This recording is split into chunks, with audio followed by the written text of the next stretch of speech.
시청자 여러분, 안녕하십니까. 10월 8일 화요일 JTBC 뉴스 아침엔 시작합니다.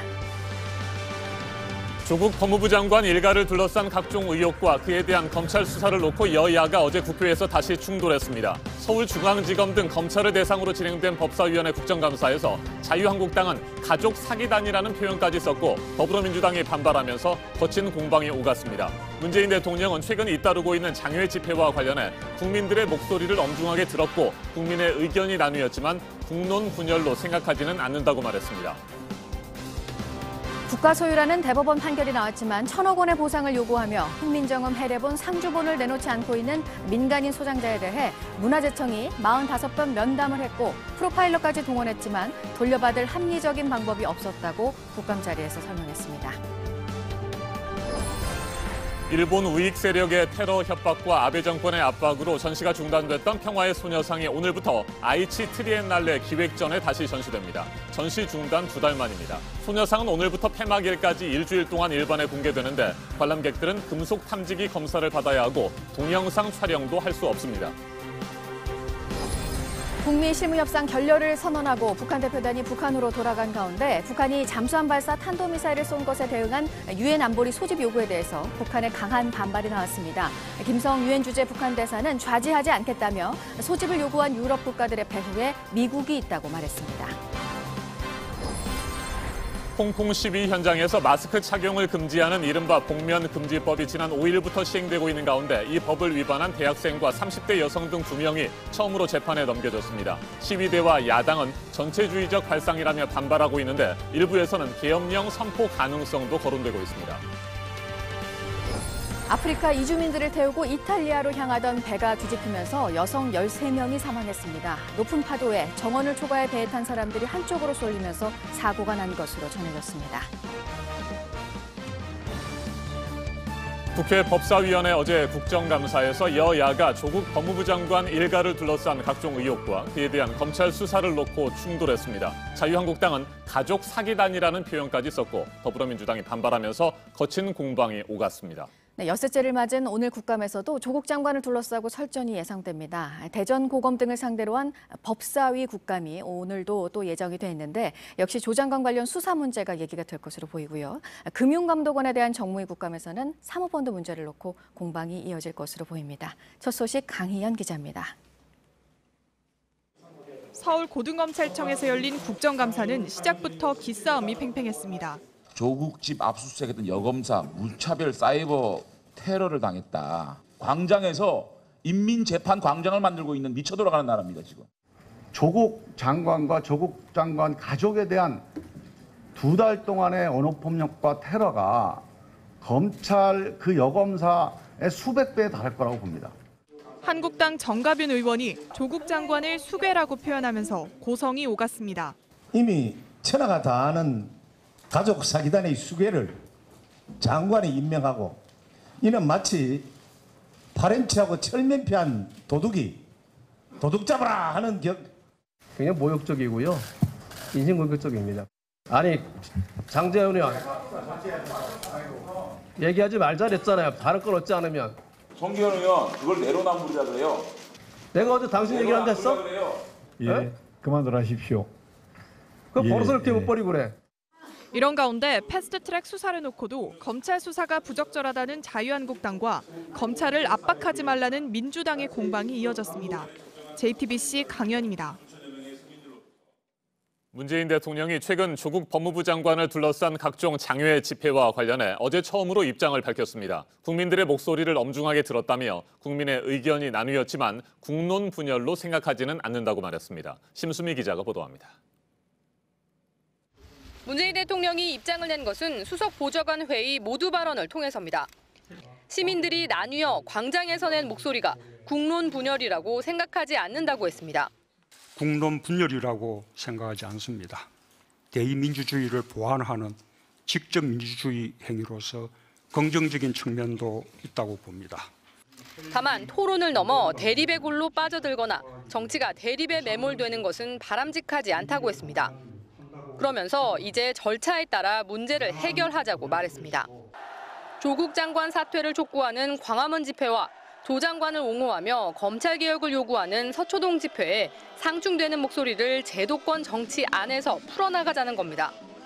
문재인 대통령은 검찰 개혁과 검찰의 엄정한 수사 보장을 모두 언급했습니다. 하지만 무게중심은 검찰 개혁에 더 실렸습니다.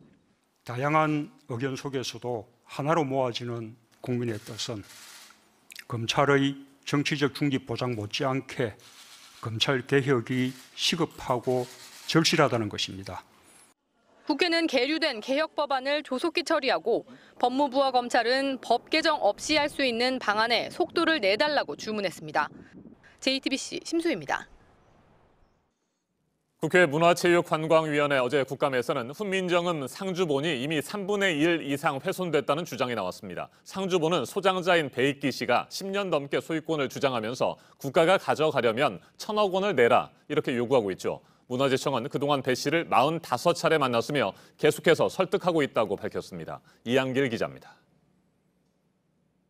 어제 국회 문화체육관광위원회 국정감사에서 훈민정음 상주본에 대한 질의가 오갔습니다.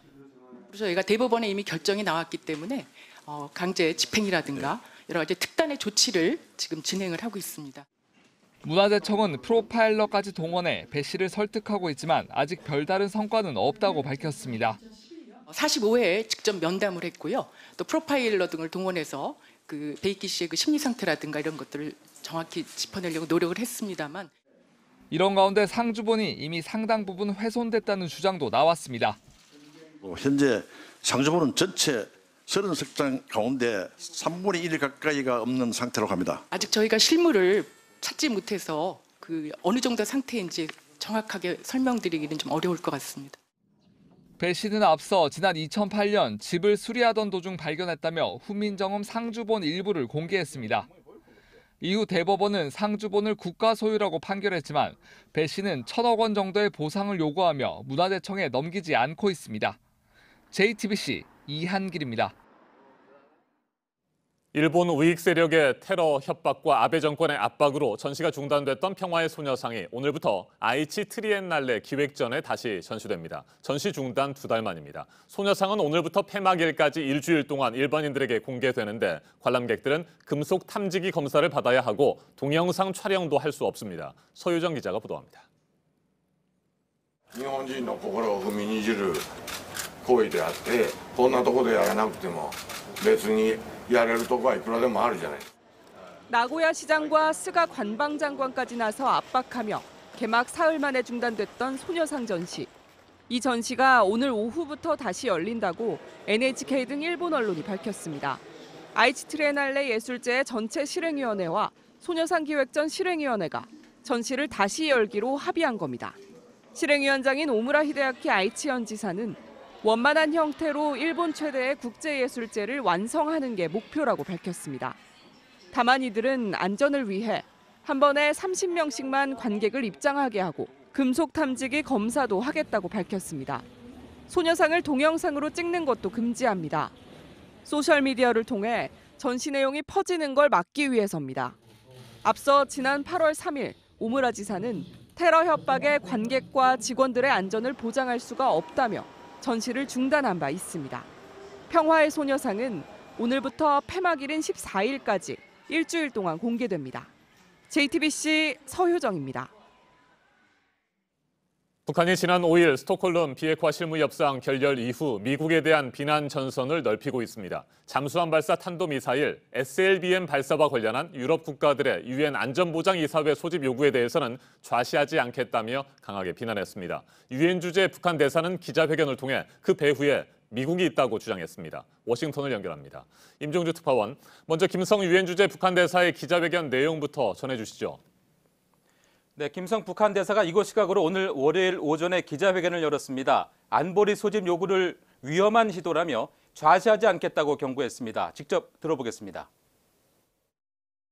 Those countries have to know enough that our country can never sit idle on the dangerous attempt of taking issues our self-defense measure at the U.S. Security Council. 자, 그러니까 잠수함 발사 탄도미사일을 쏘아 올린 것은 자위적인 조치다 이렇게 주장을 한 것으로 보이는데 안보리 소집을 요구한 유럽 국가들 뒤에 미국이 있다. 이렇게 미국까지 싸잡아서 함께 비난을 했다고요. 네, 그렇습니다. 김성 대사는 안보리 소집을 요구한 영국과 프랑스, 독일을 비난하면서 그 배후로 미국을 지목했습니다. 북미 실무협상 결렬 이후 미국에 대한 비난과 압박을 강화하는 차원으로 보입니다. 이 대목도 들어보겠습니다. We know well that the United States is behind the impure moves of the UK, France, and Germany. The United States, it will further urge our desire to defense of the sovereignty. 네, 주권을 방어하기 위한 욕구라면 추가 시험 발사 또는 추가 도발도 하겠다는 의미로 해석되는데 그에 대한 설명도 있었습니까? 네, 김성 대사는 관련 질문에 대해서 앞으로 어떤 행동을 할지 주의 깊게 지켜봐 달라고 답했습니다. 그러면서 또 다른 미사일을 쏘겠다는 의미는 아니라고 일단 선을 그었습니다. 북한 SLBM 발사 문제를 다룰 유엔 안전보장이사회 회의는 이곳 시각으로 하루 뒤인 화요일 비공개로 열릴 예정입니다. 네, 임종주 특파원. 북미 실무협상 결렬 이후의 상황을 미국과 논의하기 위해서 이도훈 한반도 평화교섭 본부장 오늘 워싱턴으로 갔죠. 네, 이도훈 본부장이 몇 시간 전에 이곳 워싱턴에 도착했습니다. 이번 협상에 미국 측 대표로 나섰던 스티븐 비건 국무부 대북 특별대표를 직접 만나서 상세한 얘기를 들어보고 이후 상황을 논의하겠다고 말했습니다. 이 내용도 직접 들어보겠습니다. 저는 이번에 비건 대표하고 만나서 이거 어떻게 하면 대화의 모멘텀을 계속 이어나가고 또 그 과정에서 실질적인 성과를 거둘 수 있는지에 대해서 구체적인 방안에 대해서 이야기를 해볼 생각입니다. 네, 지금 상황에서는 트럼프 대통령이 어떤 입장을 취하는지가 굉장히 중요할 것 같습니다. 어제 이 시간에도 짚어봤는데 트럼프 대통령의 침묵이 이어지고 있군요. 네, 트럼프 대통령은 이틀째 관련해서 어떤 언급도 내놓지 않고 있습니다. 즉각적인 반응보다는 상황을 조금 더 살펴보겠다는 뜻으로 보입니다. 지금까지 워싱턴에서 JTBC 임종주입니다. 홍콩 시위대가 마스크를 쓰지 못하도록 하는 법을 홍콩 정부가 시행하면서 이에 따르지 않은 시민들이 줄줄이 체포가 되고 있습니다. 2명은 처음으로 재판에 넘겨졌습니다. 이 복면금지법이 기본법 등에 어긋나는지 홍콩 법원이 이달 안에 긴급 심리를 열 예정입니다. 이한길 기자입니다. 경찰차 한 대가 홍콩 법원 안으로 들어옵니다. 차량 안에는 2사람이 타고 있습니다. 지난 5일 복면금지법이 시행된 이후 경찰에 체포돼 처음으로 재판에 넘겨진 18살 대학생과 38살 여성입니다. 시민 100여 명이 법원 밖에 모여 항의 시위를 벌인 가운데 법원은 이들에 대한 보석을 허가했습니다. 현지 언론에 따르면 지난 주말 시위에서 복면을 썼다는 이유로 수십 명이 체포된 것으로 추정됩니다. 복면금지법은 공공집회에서 마스크 착용을 금지하고 있는데 이를 어기면 최대 징역 1년에 처할 수 있습니다. 경찰은 또 대학 당국의 허락 없이 대학 캠퍼스 안으로 들어가 시위에 참여한 학생들을 검거해 거센 비난을 받았습니다. 일부에선 계엄령 선포 가능성도 거론되고 있습니다. 야당은 강하게 반발하고 있습니다. 야당 의원 24명은 복면금지법 시행을 중지해달라는 가처분 신청을 냈지만 법원은 기각했습니다. 중국 언론들은 시위대의 폭력을 부각하며 홍콩 정부의 강경 조치를 옹호하고 있습니다. 인민일보는 복면금지법이 홍콩을 살균 소독하기 위해 필요한 법이라고 주장하기도 했습니다. JTBC 이한길입니다. 아프리카에서 지중해를 통해 유럽으로 가려다가 목숨을 잃은 사람들이 2만 명에 달하는 상황입니다. 이번에는 배를 타고 이탈리아로 가려 했던 아프리카 이주민들이 배가 전복되는 사고를 또 당했는데요. 13명이 사망을 했는데 모두 여성이었습니다. 10여 명의 실종자 가운데 대부분은 어린이들입니다. 서효정 기자입니다. 구조선 주변에 사람들이 모여 있습니다. 배에서 트럭으로 시신을 옮깁니다. 이탈리아 최남단 람페두사 섬 인근 해상에서 이주민들이 탄 배가 전복된 건 현지 시간 7일 새벽입니다. 해양경비대가 출동해 22명을 구조했지만 10여 명은 실종 상태입니다. Ci raccontano di diversi bambini a bordo, anche molto piccoli, che attualmente non sono tra i sopravvissuti. E le donne poi. 사망자는 13명으로 전부 여성 이주민들이었습니다. 이 중엔 아이를 뵌 여성도 있었던 걸로 알려졌습니다. 높은 파도에 승선한 사람들이 한쪽으로 쏠리면서 배가 중심을 잃은 걸로 전해졌습니다. 당시 배는 정원을 초과한 상태로 구명조끼를 입거나 벨트를 맨 사람도 없었다고 현지 수사기관은 전했습니다. 이탈리아 당국은 배가 튀니지를 출발해 이탈리아로 향하는 중이었다고 밝혔습니다. 이주민 대부분은 아프리카 출신이었습니다. 당국은 나머지 10여 명을 찾기 위한 수색 작업을 벌이고 있습니다. JTBC 서유정입니다. 쿠르드족이 장악하고 있는 시리아 북동부에 대한 터키의 군사작전이 임박했습니다. 터키군을 막아온 미국이 이제 이들을 외면하고 있습니다. 국제사회는 쿠르드족의 운명을 불안한 시선으로 지켜보고 있습니다. 안태훈 기자입니다. 쿠르드족이 장악한 시리아 북동부, 터키의 국경과 접한 지역입니다. 쿠르드족이 이 지역을 발판으로 독립국가 건설을 추진할 경우 가장 큰 불안에 노출될 국가는 터키입니다. 특히 쿠르드족은 그 수가 많게는 4천만 명에 이르는 것으로 추정됩니다. 독립국가를 세우지 못한 민족 중 최대 규모입니다. 터키의 시리아 쿠르드족은 눈엣 가시인 셈입니다. 쿠르드족은 그동안 이슬람 극단주의 무장 세력인 IS 격퇴작전 선봉에 나서며 미국의 동맹이라는 위치를 얻었습니다. 미군이 시리아 북부에 주둔하면서 쿠르드족의 방패 역할을 해온 이유이기도 합니다. 그러나 이제는 미국의 외면 속에 시리아 북동부에는 전운이 짙어지고 있습니다. 도널드 트럼프 미국 대통령은 트위터를 통해 끝없는 전쟁에서 벗어나 우리 군인들을 집으로 데려올 때라며 미군은 이익이 되는 곳에서 싸울 것이며 오직 이기기 위해 싸울 것이라고 밝혔습니다. 터키가 쿠르드족을 상대로 군사작전 준비에 본격적으로 돌입한 것입니다.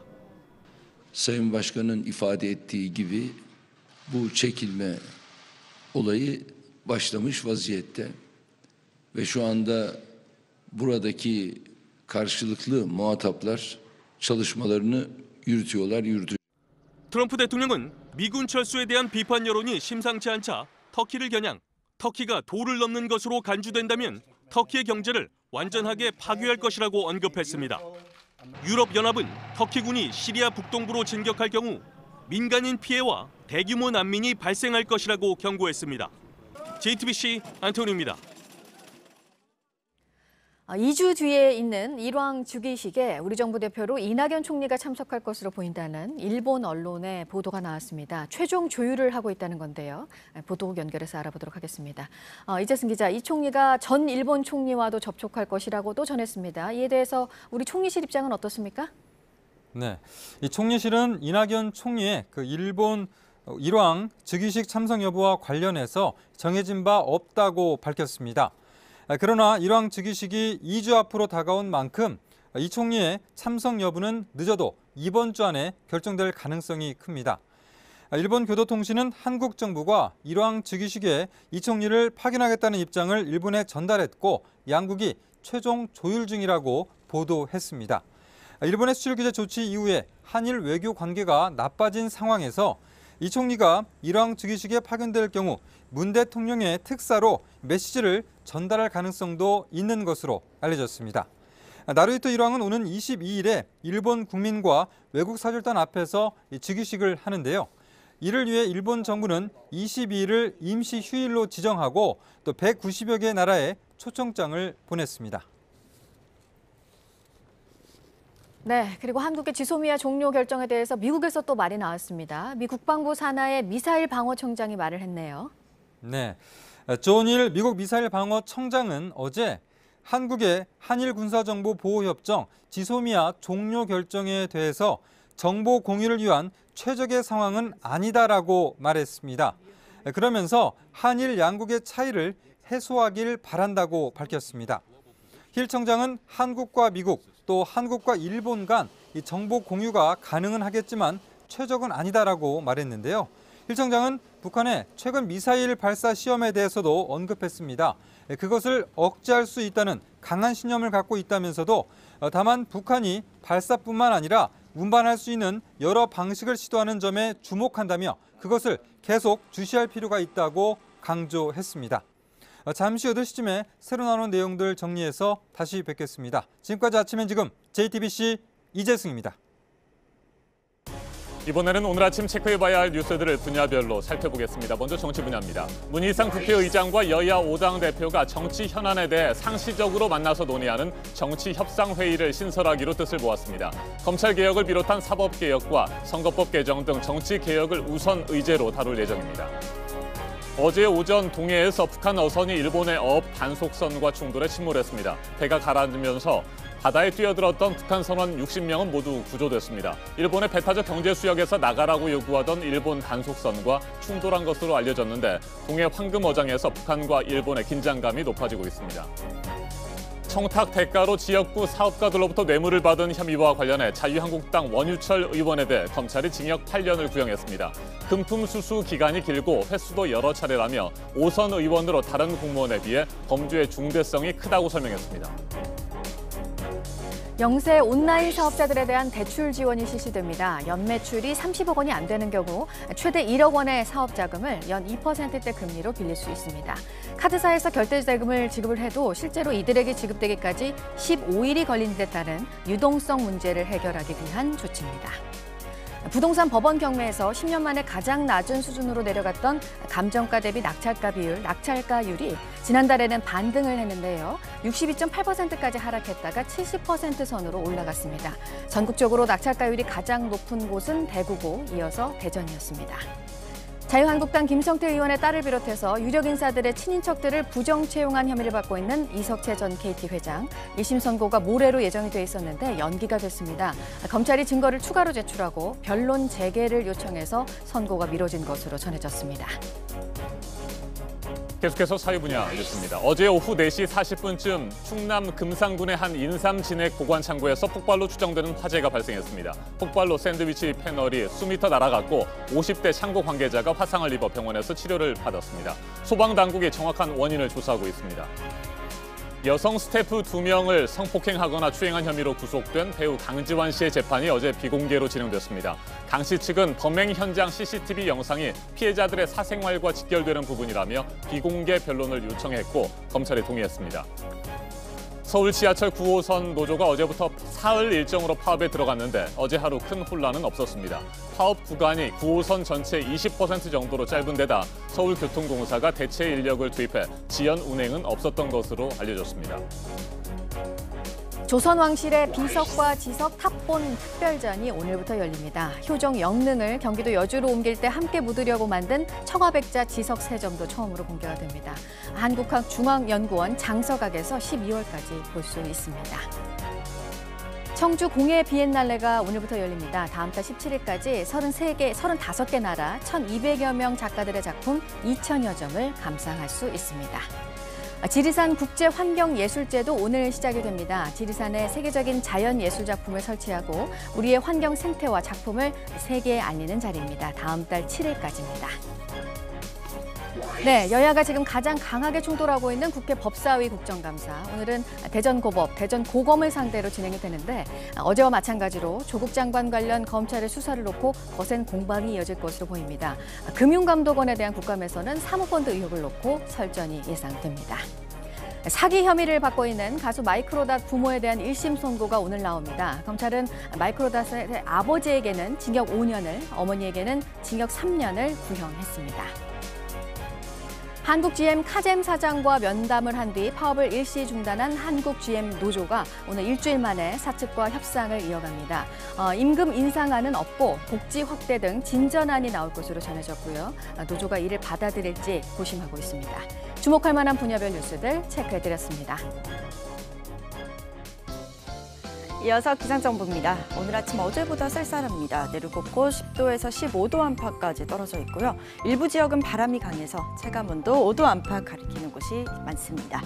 오전 한때 중부 곳곳엔 비 소식이 있습니다. 양은 5mm 안팎으로 많지 않겠지만 강수 지속 시간이 1시간 이내로 짧기 때문에 갑자기 상당한 양이 집중될 수 있습니다. 우산 꼭 챙기시기 바랍니다. 오후부터는 고기압의 영향으로 전국이 맑겠습니다. 공기도 깨끗하고요. 미세먼지 농도 일평균 보통에서 좋음 수준 예상됩니다. 오늘 낮 기온은 서울이 19도, 대전과 전주, 광주가 22도, 대구는 24도로 남부지방은 평년 수준 회복하겠습니다. 북한은 대부분 20도를 밑돌면서 우리나라보다 기온이 낮겠습니다. 내일은 아침 기온 더 떨어집니다. 서울도 10도 아래로 내려가겠고요. 중부 내륙과 일부 산간 지역은 서리가 내리는 곳도 있겠습니다. 기상정보였습니다.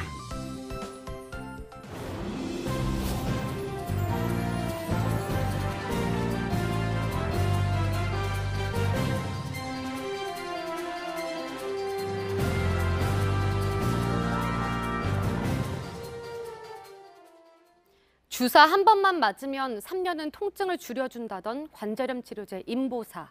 핵심 성분이 바뀐 사실이 밝혀지며 허가가 취소됐죠. 이 약을 맞은 환자들에 대해 의료 시민단체에서 첫 역학조사를 했는데 효과보단 부작용이 컸습니다. 배양진 기자입니다. 61살 유모 씨에게 아픈 무릎은 가족을 위해 뛴 젊은 날의 상처였습니다. 결혼해가지고 어려울 때 그 한국 야구르트 4, 5년 하고 계단으로 뛰어다녀야 되는 상황이에요. 그래서 그 무릎을 많이 좀 썼던 것 같아요. 관절염 4기 진단을 받은 유 씨에게 인보사는 한 줄기 희망이었습니다. 아프니까 이제 아프지 않고서야 엄마들이 뭐 자기 몸에다가 무슨 돈을 이렇게 바르고 뭐 이렇게 좋아지게 하기가 힘들잖아요. 하지만 통증은 오히려 더 심해졌고 결국 양 무릎에 인공관절을 넣었습니다. 직장도 잃고 이 시간 동안 고통받고 살은 거 이런 보상이며 희망을 갖고 맞았는데 결국은 절망도 이런 절망이 없고. 유 씨처럼 인보사를 맞은 환자 86명에 대해 한 의료시민단체에서 처음으로 역학조사를 했습니다. 투여 전 통증이 심한 수준 이상이었던 사람은 48%였지만 맞은 후엔 61%로 오히려 더 많아졌습니다. 인보사를 맞고도 효과가 없어 관절주사 같은 추가 치료를 받은 사람도 절반을 넘었습니다. 인보사 기대한 것이 통증의 완화, 통증 완화조차 이루어지지 않았고 오히려 통증이 더 악화된 케이스가 더 많았다라는 것. 하지만 식약처가 코오롱에 맡긴 장기 추적 조사는 석 달 넘게 환자 등록조차 끝내지 못했습니다. 복지부나 질병관리본부 등 대규모 조사를 할 수 있는 기관이 직접 나서야 한다는 지적이 나옵니다. JTBC 배양진입니다. 어제 저녁 8시 25분쯤 경기도 화성시 기안동에서 수원과 화성을 오가는 마을버스가 갓길 가드레일을 들이받았습니다. 당시 버스에 타고 있던 승객 30명 중 41살 A씨 등 11명이 다쳐 병원으로 옮겨졌습니다. 부상자 모두 생명엔 지장이 없는 것으로 전해졌습니다. 경찰과 소방당국은 목격자 진술 등을 토대로 정확한 사고 원인을 조사하고 있습니다. 어제 저녁 7시 반쯤 경기도 용인시 기흥구에 있는 한 아파트 단지에 멧돼지가 나타났습니다. 경찰은 신고 25분 만인 7시 55분쯤 아파트 단지 인근에서 멧돼지를 포획해 사살했습니다. 상황이 위급하다고 판단해 실탄 4발을 사용했다며 포획 과정에서 인명피해는 없었다고 밝혔습니다. 당국은 멧돼지의 이동 경로 등에 대해 조사하고 있습니다. 경기도 시흥시에서 일가족 4명이 숨진 채 발견돼 경찰이 수사에 나섰습니다. 시흥경찰서에 따르면 어제 오후 4시 45분쯤 시흥시 정왕동 A씨 집에서 40대 A씨와 부인 그리고 2 자녀가 숨진 채 발견됐습니다. 현장에서는 유서도 함께 발견된 것으로 전해졌습니다. 경찰은 A씨 등이 극단적인 선택을 한 것으로 보고 현장 감식 등을 통해 정확한 사인을 확인할 예정입니다. 사회적으로 논란이 뜨거운 이슈에 대해 다양한 목소리를 들어보는 맞짱 토론 시간입니다. 오늘 주제는 학원 일요일 휴무제입니다. 일요일만이라도 학원 수업을 금지해서 학생들의 쉬는 시간, 휴식권을 보장해 주자는 겁니다. 그런데 공론화가 본격적으로 진행되면서 도입 여부를 놓고 찬반 주장이 강하게 맞서고 있습니다. 먼저 출연자들을 소개해드립니다. 제 오른쪽입니다. 김진우 쉼이 있는 교육시민포럼 운영위원장입니다. 네, 어서 오십시오. 네, 안녕하십니까. 네, 그리고 제 왼쪽입니다. 박종덕 한국학원총연합회 회장입니다. 네, 안녕하십니까. 네, 안녕하십니까. 서울시 교육청이 가장 먼저 학원 일요일 휴무제 도입을 위한 공론화 절차에 나섰습니다. 지난달 27일이죠. 토론회도 개최했는데 학생들의 건강권과 휴식권을 보장할 수 있다는 주장과 공부를 하겠다는 학생들의 교육권과 자율성을 침해한다는 주장이 팽팽하게 맞섰습니다. 본격적인 토론 시작하겠습니다. 두 분께서도 지난달 27일 서울시 교육청이 주최한 토론에 참석을 하셨죠? 예. 네, 먼저 두 분의 입장을 듣도록 하겠습니다. 일단 김진우 위원장님, 학원 일요일 휴무제 반드시 필요하다. 찬성 입장이시죠? 예. 네. 지금 우리나라 아이들의 입시 경쟁이 과열 상태라고 봅니다. 그 어느 나라나 입시 경쟁은 있지만 이제 외국인들이 우리나라 와서 볼 때도 되게 신기하게 생각하는 게 밤늦게 또 일요일까지 가방 메고 학원 다니는 이런 모습을 되게 신기하게 생각하는데요. 그러니까 왜 과열이라고 보냐면은 아이들의 그 주당 학습 시간을 보면 네. 우리가 이제 근로기준법 이런 데서 과로사 기준을 주당 60시간으로 보고 있는데 아이들의 학습 시간은 주당 80시간을 넘어서 90시간에 거의 육박하고 있습니다. 네. 고등학생들의 경우에. 그러니까 이런 부분들은 확실히 과열이다. 균형이 무너졌다라고 보기 때문에 이런 과열 경쟁의 어떤 브레이크가 필요하다. 이렇게 보고요. 그래서 월화수목 금금금으로 이렇게 돌아가는 아이들의 어떤 이 학원 쳇바퀴에 최소한 일요일만이라도 좀 쉴 수 있는 그런 시간을 정하는 것이 필요하다. 가이드라인이 필요하다. 이렇게 보는 입장입니다. 네, 학생들의 휴식권과 건강권을 위해서 반드시 그렇습니다. 학원 일요일 휴무제는 필요하다. 이런 입장이시고요. 네, 이에 반해서 박종덕 회장님께서는 일요 휴무제 반대를 하고 계신 거죠? 네. 네, 말씀을 해주십시오. 학생들 건강권을 얘기할 때 일반적으로 수면권하고 휴식권 얘기를 많이 해요. 그런데 2017년 여가부에서 발표한 통계 자료에 의하면 우리나라 초등학교 학생들이 주중에는 보통 8.43시간 그리고 일요일에는 9.3시간의 수면 시간을 확보하고 있는 걸로 나타나고 있습니다. 또 월화수목 금금금 우리의 아이들은 행복한가 이걸 2016년에 교육부와 한국연구재단 지원을 받아서 서강대 김영철 교수가 발표한 사교육 여가시간과 학생 만족도 간의 통계적 상관성 추정에 관한 논문을 보면 일요일 날 학원을 다니는 학생들이 보통 2-3시간 다니는 학생들이 압도적으로 많은데 그 학생들의 삶의 만족도가 오히려 수면 시간이 지금 확보되는 부분에 있어서도 통계적으로 주중보다 1시간 이상을 더 확보를 하고 있고 또 삶의 만족도 부분이 여가 시간이 3시간에서 8시간이 확보될 때 삶의 만족도가 가장 크게 나타난 걸로 이 논문이 표현을 하고 있어요.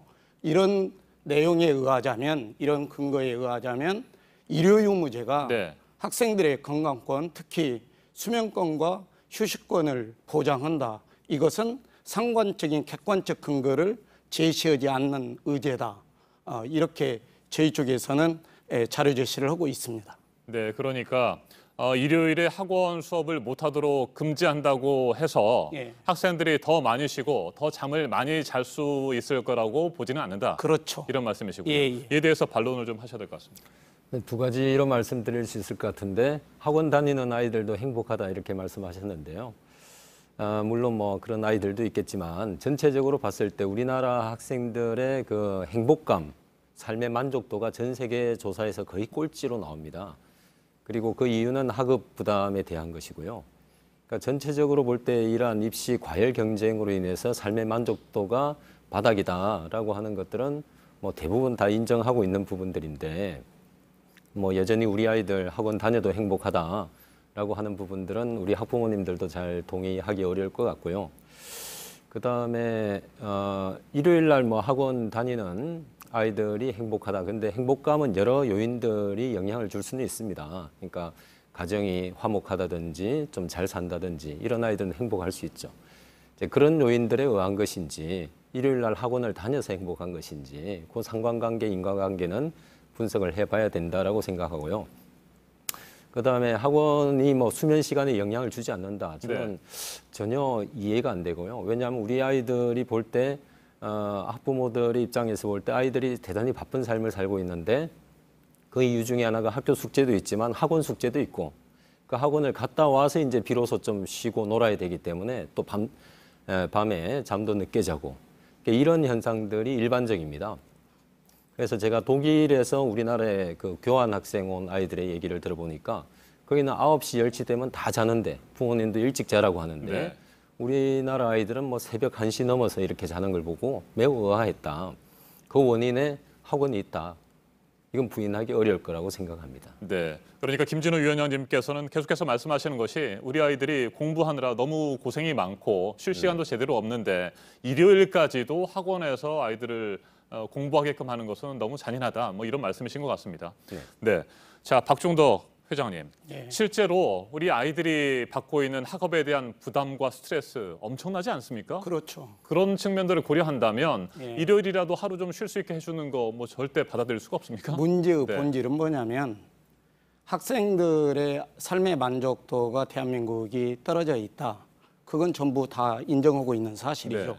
그런데 그 이유가 일요일에 학원이 쉬지 않아서 그런 건 전혀 아니다. 네. 이건 본질적으로 볼 때 우리나라 학생들의 학습량이 많다 이 부분은 학교 현장에서부터 예를 들어 프랑스 같은 나라는 초중학생들이 수요일 날 수업이 일절 없어요. 오히려 민간교육기관에 가서 교육을 받으면 오히려 정부나 시에서 지원을 합니다. 네.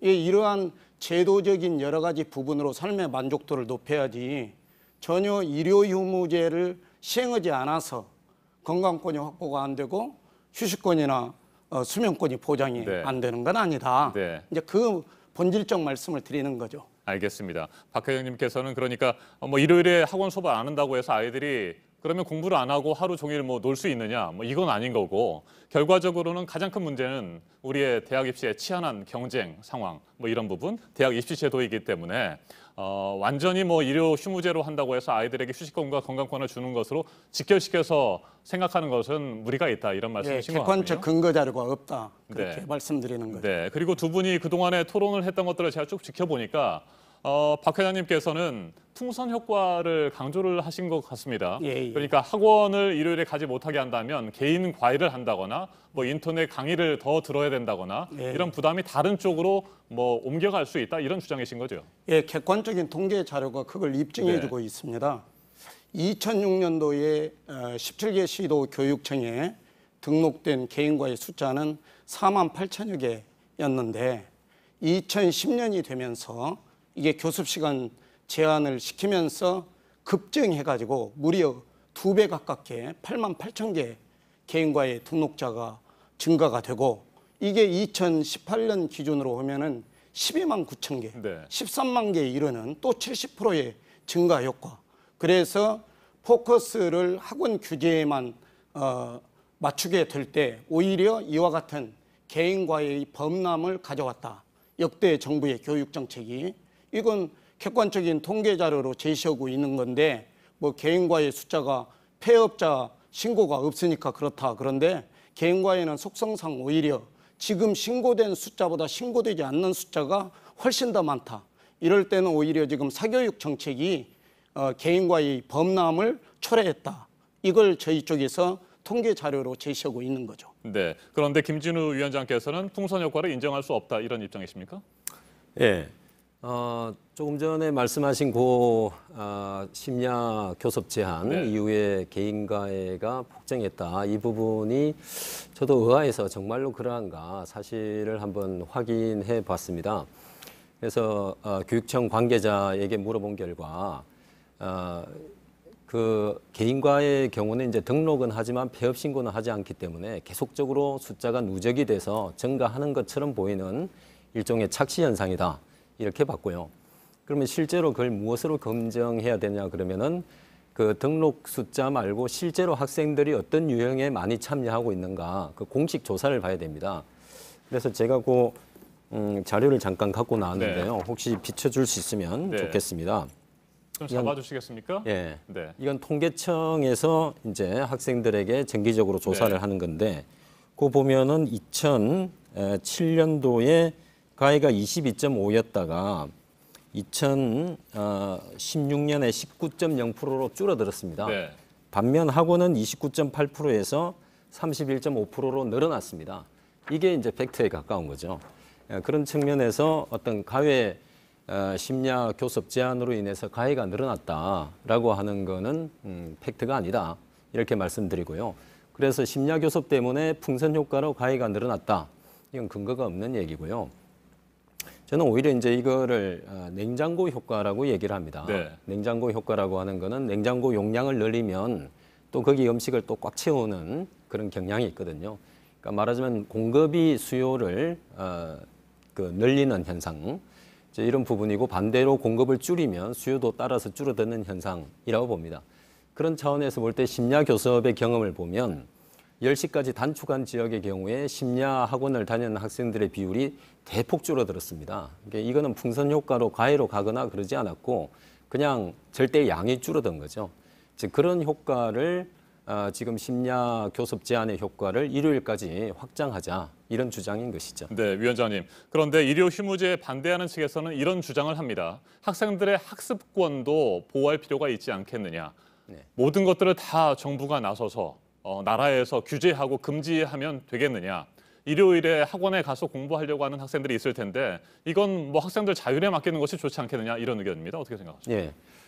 가능하면 자율로 돌아가는 것이 가장 좋겠죠. 그러나 우리 사회에서 과열 경쟁이 일어나는 부분들은 다 합리적인 규제를 하고 있습니다. 예를 들면 선거 운동에 있어서도 과열 경쟁이 있을 수 있기 때문에 기간이라든지 금액이라든지 이런 부분들을 제한하듯이 이렇게 건전한 경쟁을 넘어서서 좀 출혈 경쟁이 일어날 수 있다 하는 부분들은 제한을 하는 것이 필요하죠. 그런 차원에서 볼 때 현재 이 아이들의 어떤 학원을 가는 것도 순수히 자율적인 가고 싶어서 간다라기보다는 이 경쟁 상황에서 남들이 가니까 불안한 마음에 따라가는 겁니다. 마치 극장에서 앞사람이 일어서면 네. 뒷사람도 따라 일어서는 것처럼 이제 그런 상황이 돼버렸기 때문에 그 결과 모두가 지금 피곤한 과열 경쟁, 과속 경쟁을 하고 있다.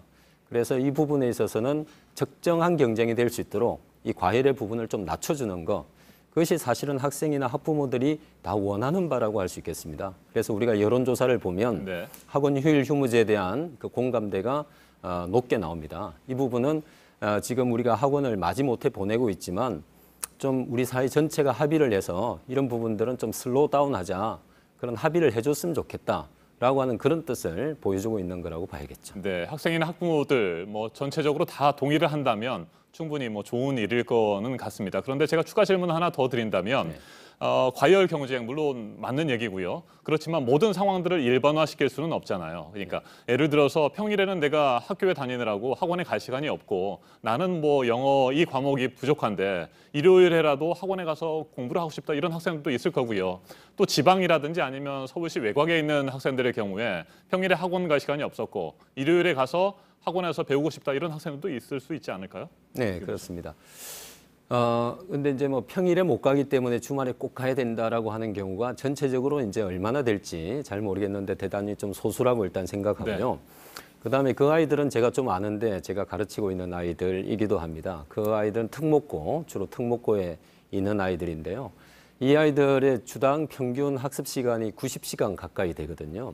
평일에도 새벽 1, 2시까지 이렇게 공부하는 아이들인데 이 아이들이 주말에도 또 학원을 가서 공부해야 되겠다. 과연 이것이 꼭 필요한 것인가? 오히려 이 아이들에게는 좀 휴식이 필요하다. 오히려 좀 말려줘야 되는 거 아닌가? 이런 생각이 들고요. 일요일 금지한다고 해도 토요일 날은 있기 때문에 그게 완전히 못하게 된다 이렇게 볼 수 없고요. 그 다음에 이제 지방의 또 특목고 같은 네. 경우에 서울에 올라오는 경우들이 있는데 저는 이런 주말에까지 이렇게 학원을 다니는 그 학생들은 대부분 이미 학습 시간이 너무 과잉이다. 사교육 과잉의 상태에 처해 있다 이렇게 보고요. 그 다음에 지방 같은 경우는 이제 그런 서울에 못 오기 때문에 불리한 부분, 이런 부분들에 대해서는 입시 제도에서 지역 균형 선발이라든지 약간의 형평을 맞춰주고 있는데 이제 그런 측면에서 꼭 주말에까지 또 와서 들어야 되겠다. 너무 이 과잉이 아닌가 싶은 그런 생각이 듭니다. 알겠습니다. 김진우 위원장님께 제가 두 가지 질문을 드렸기 때문에 우리 박종덕 회장님께도 두 가지 질문을 좀 드려보도록 하겠습니다.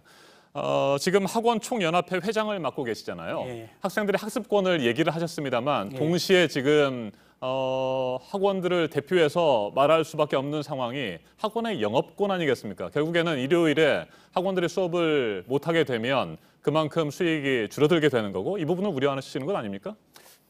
물론 학원 입장에서 보자면 학원의 영업수행권 이 부분도 언급돼야 할 대목이죠. 네. 그런데 그보다 더 먼저 학생들의 일요일의 학습 선택권 뿐만 아니라 그 학부모들의 교육권, 이건 본인들이 아주 고민해서 방금 김진우 대표께서 말씀하신 것처럼 극장에서 앞줄에서 누가 일어난다고 뒷줄에서 안 일어나죠. 앞줄에 일어난 사람을 못 일어나게 하는 거죠. 그 다음에 또 냉장고 효과를 말씀하시는데 지금이 어느 시대라고 와인 냉장고 따로 있고 김치 냉장고 따로 있고 그러는데 그 올드한 비유다. 저는 그렇게 생각을 하고 지금 일요일에 예를 들어서 뭐 과학고나 특목고 학생이 부분적으로 과열되어 있다. 네. 방금 앵커께서도 말씀을 하셨지만 우리가 귀납의 오류를 범해서는 안 되잖아요. 어떤 특정한 10%의 현상을 갖다가 일반화해가지고 모든 보편 현상처럼 얘기하는 것은 본질을 왜곡해 내는 것이죠. 그런 점에 있어서 이제 우리 지금 일요유무제 같은 부분은 아까 말했던 것처럼 학생들의 건강권, 휴식권과도 직접적 상관성이 없고 뿐만 아니라 전체적인 학습량이 많은 문제들은 좀 더 구조적인 교육제도의 근간의 부분으로 접근을 해가지고 해결을 해야지 필요성은 상존시켜놓고 일요일 날 학원만 없앤다. 그러면 이미 앞서서 뭐 폐업 운운하시면서 말씀을 하셨지만 객관적인 근거 자료가 사교육비가 감소됐다는 말을 해본 적이 별로 없잖아요. 그렇게 사교육 억제 정책을 썼음에도 불구하고 매년도 발표하는 한 가구당 사교육비는 감소되었다는 얘기를 우리가 별로 들어본 적이 없어요. 그러면 교습 시간, 조례 시간을 제한했다면 효과를 봤다면 사교육비가 감소되어야죠. 학생들의 건강권이 확보가 되어야 되죠. 근데 그랬다는 말을 들어본 적이 제가 없거든요. 예, 이런 본질적 접근이 아닌 대증요법에 의한 임시 땜질 방식은 새로운 사회 문제, 새로운 교육 문제, 음성화 문제 이런 것들을 수반해가지고 온다. 그래서 우리가 좀 더 본질적 접근을 해서 문제 해결을 해야 된다. 이렇게 생각을 합니다. 네, 추가 질문을 하나만 더 드리겠습니다. 조금 다른 차원의 질문입니다. 이번 질문은 앞서 저희가 계속해서 얘기를 했고 뭐 두 분 다 동의를 하시는 부분, 학생들의 건강권과 휴식권을 보호해야 된다. 이 부분입니다. 자, 그런데 학생들뿐만이 아니고요. 학원 교사들에게도 건강권과 휴식권이 있는 것 아니겠습니까? 당연하죠. 네, 과로도 막아야 될 거고요. 평일에 뭐 쉬지도 못하고 계속 아이들을 가르쳐야 되는데 일요일에 쉴 수 있게 해주면 좋지 않겠습니까? 그런데 대개 이렇죠. 지금 학원 현장에서도 급속도로 변화가 되고 있습니다. 학원의 주말반을 맡아가지고 설강에서 강의하는 강사들이 주중에 하루도 못 쉬고 그걸 하느냐. 그렇게 안 되는 거죠. 주말에 집중해서 하는 강사들이 있고 원장들이 있고 또 주중에 집중해서 하는 경우가 있고 이런 부분은 또 여러 가지 근로권 문제와 관련해서도 배분이 이루어지고 있는 현실이다. 그래서 학원 강사들이 월요일부터 일요일까지 쉬지 않고 물론 부분적으로는 그런 강사들도 있겠죠. 그러나 그것은 일반적 현상은 아니다. 이미 지금 학원에 많은 수요가 줄어들고 학생 인구 수가 줄어들기 때문에 그러한 시간적 배분은 현실 속에서 지금 정착되어 가고 있다. 이렇게 저희들은 분석을 하고 있습니다. 네, 학원 교사들이 어떤 생각을 할 것이냐 이것도 뭐 일본화해서 우리가 단정할 수는 없을 것 같습니다. 여러 가지 의견들이 다를 수 있으니까요. 알겠습니다. 이제 저희가 토론을 좀 마무리해야 될 시간이고요. 앞서 제가 잠깐 언급을 했었습니다. 우리 대학 입시 제도의 문제점을 사실상 근본적으로 개선하지 않고서는 현재와 같은 경쟁 체제 뭐 쉽게 사라지지 않을 것도 같습니다. 최근에는 대학 입시 제도와 관련해서 뭐 여러 가지 개선도 필요하다는 얘기도 나오는데 이 부분에 대해서 짤막하게 말씀을 좀 들어보고 그리고 오늘 토론 마무리하도록 하겠습니다.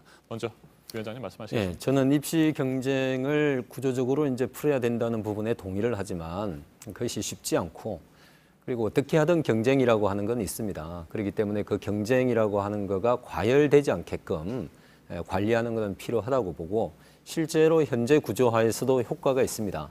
그래서 심야 교섭 제안을 했는데 그 결과 밤 10시가 되면 아이들이 이제 서울의 경우에는 마치고 다 집으로 가거든요. 물론 안 가는 아이들도 좀 있습니다만은 그러니까 대세가 바뀌었다는 거예요. 그러니까 그 10시 제한하는 지역과 12시 아직까지 하는 지역은 그 현격한 차이가 있기 때문에 이제 이거를 효과 없다라고 보면 안 되고 이 효과를 더욱더 확장시켜서 최소한 밤에는 좀 쉬도록 하고 일요일 날도 쉬는 게 정상이다. 뭐 이런 어떤 사회적 합의가 이번에 이루어졌으면 좋겠습니다. 결국에는 시스템을 바꾸는 수밖에 없다 이런 말씀이시군요. 네, 다 같은 사회적 합의를 하자. 알겠습니다. 박종덕 회장님, 예. 마무리 발언해 주십시오.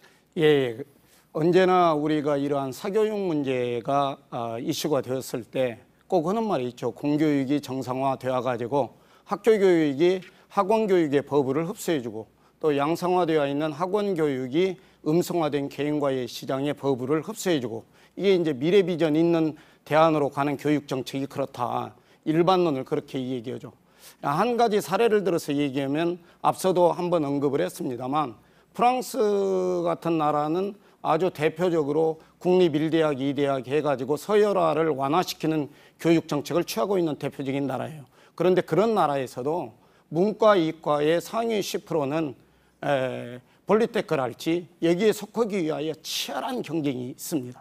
그래서 어떤 획일적인 규범을 만들어가지고 현실을 커버하지 못하는 그걸로 10시가 되면 다 들어가게 된다. 들어가게 되는 게 아니고 집으로 불러서 개인과외 하고 있는 개인과외의 범람을 초래했다면 우리가 탁상이론을 할 게 아니라 현실력 있는 문제를 해결할 수 있는 그런 대안을 제시할 수 있는 사교육 정책, 또 그 사교육 정책을 해결해 나갈 수 있는 공교육, 학교 교육의 근본적인 개선책, 학교 교과 과정이랄지 예를 들어 앞서 예를 들었던 프랑스 같은 경우에는 점심시간도 2시간을 줘요.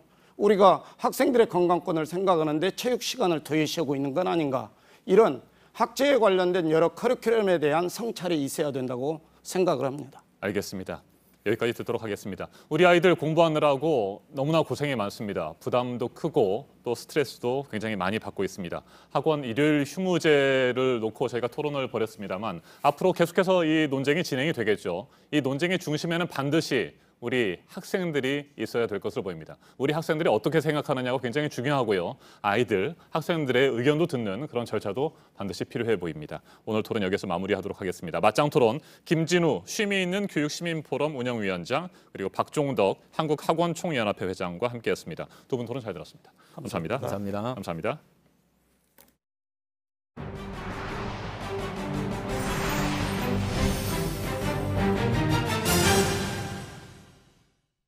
네, 잇따라 나오고 있는 검찰 개혁 관련 방안들 지금부터 살펴보겠습니다. 먼저 검사 파견 문제를 이제 법무부가 통제를 하기로 했는데요. 파견 관련 심사를 하는 별도 위원회를 다음 달 운영하는 방안을 검토하고 있습니다. 먼저 이도성 기자입니다. 조국 법무부 장관 가족 의혹을 수사 중인 검사들은 서울중앙지검 특수 2부 소속뿐이 아닙니다.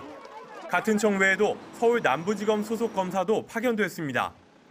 앞선 사법농단 의혹 수사나 국정농단 수사 역시 전국 검찰청에서 검사들이 투입됐습니다. 검찰은 사회적으로 관심이 크거나 대형 부패 범죄 등에선 이렇게 검사들을 전국에서 파견받아 참여시켰습니다. 탄력적으로 수사 인력을 투입할 수 있었던 건 대검이 요청하면 법무부가 형식적으로 승인해줬기 때문입니다. 하지만 앞으로는 이런 탄력적으로 검사들을 운용하던 관행에 제동이 걸릴 전망입니다. 법무부가 검사들의 파견을 모두 직접 관리하기로 했기 때문입니다. 법무부는 이르면 다음 달 검사 파견 심사위원회를 구성해 운용하는 방안을 검토 중인 것으로 파악됐습니다. 위원회는 사건의 성격과 파견 요청의 적정성을 검토할 걸로 보입니다. 앞서 법무검찰개혁위원회는 지난 4일 임시회의를 거쳐 검사의 직무 대리를 최소화해야 한다고 의결한 바 있습니다. 이런 가운데 조국 법무부 장관은 검찰개혁에 대해 속도를 내겠다는 의지를 다시 한번 밝혔습니다. 법무부와 검찰은 그 조직 자체 또는 법적 카르텔을 위해 존재해서는 안 되기 때문입니다. 국민을 위한 법무부 검찰개혁에 더욱 박차를 가하겠습니다. JTBC 이도성입니다. 네, 역시 자체 개혁 방안들을 내놓고 있는 검찰은 야간 조사 폐지안도 내놨습니다. 밤샘 조사에 대한 인권 침해 논란이 그간 있었는데 밤 9시 이후의 조사는 앞으로는 하지 않기로 했습니다. 송우영 기자입니다. 밤 늦게까지 조사가 이어지는 건 검찰청에서 흔히 볼 수 있는 모습입니다. 대부분의 피의자나 참고인이 심야 조사에 대한 동의서를 쓰고 밤 9시가 지나서도 조사가 이어졌습니다. 밤을 새워 조사가 이어지는 경우도 있어 인권 침해라는 비판도 나왔습니다. 그러자 대검찰청이 야간 조사를 없애기로 했습니다. 본인이 서면으로 요청하지 않으면 밤 9시 이후에는 어떤 사건 관계인도 조사를 할 수 없게 됩니다. 다만 진술 내용을 확인하는 건 밤 9시 이후에도 할 수 있습니다. 규정을 개정하지 않아도 가능한 거라 즉시 전국 검찰청에서 시행합니다. 검찰 관계자는 지속적으로 검토하던 내용이고 최근에 조국 장관 수사와는 관계가 없다고 밝혔습니다. 한편 야간 조사가 없어지면 검찰청에 조사를 받으러 나오는 사람 입장에서는 여러 차례 출석해야 할 수 있다는 우려도 있습니다. JTBC 송우영입니다.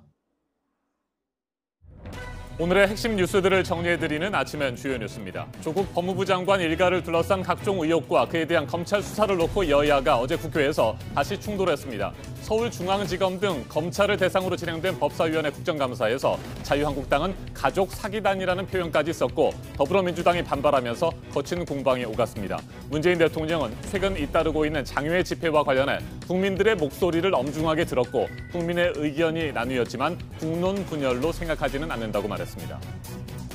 훈민정음 해례본 상주본을 내놓지 않고 있는 소장자를 만나 45번 면담을 했고 프로파일러까지 동원했다고 문화재청이 국감에서 밝혔습니다. 하지만 돌려받을 합리적인 방법이 없었다면서 다각적으로 회수 조치를 모색하겠다고 설명했습니다. 일본 우익 세력의 테러 협박과 아베 정권의 압박으로 전시가 중단됐던 평화의 소녀상이 오늘부터 아이치 트리엔날레 기획전에 다시 전시됩니다.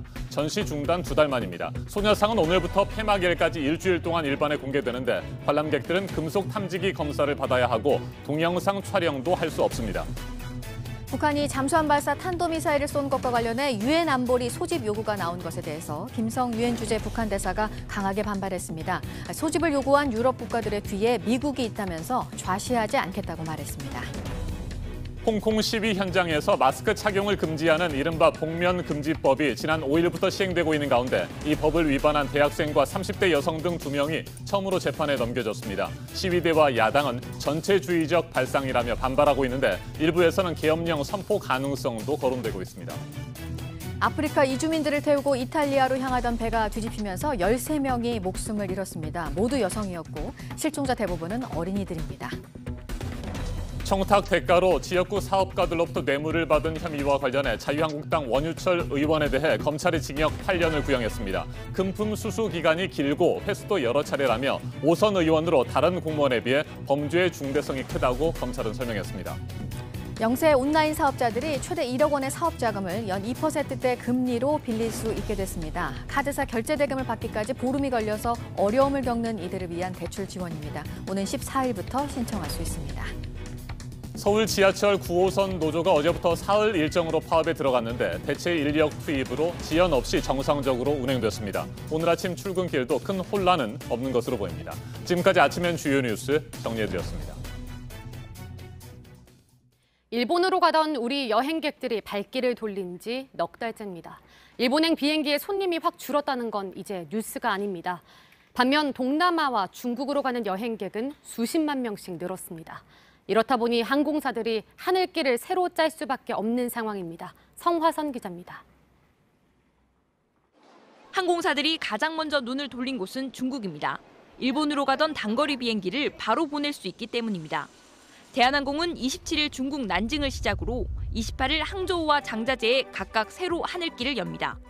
TA와 제주항공은 대형 항공사들만 다니던 베이징 노선을 새롭게 추가합니다.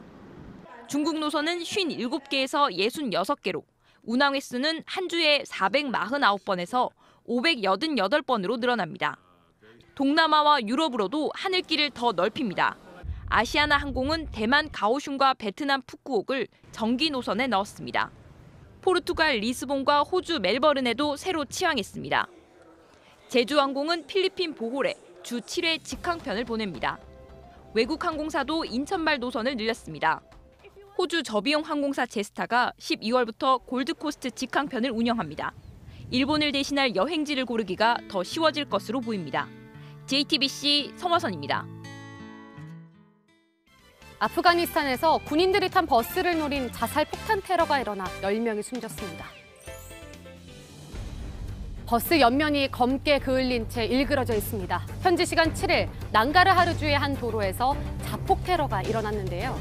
군인들을 태운 버스가 지나갈 때 인력거에 실린 폭탄이 터졌습니다.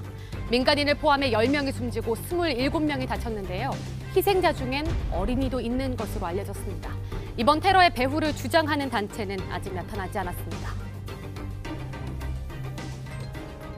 현지 시간 7일 기후변화를 막으려는 단체인 멸종저항의 시위가 영국 런던 곳곳에서 시작됐습니다. 시위대는 런던 시내에 있는 주요 도로와 다리를 막아섰는데요.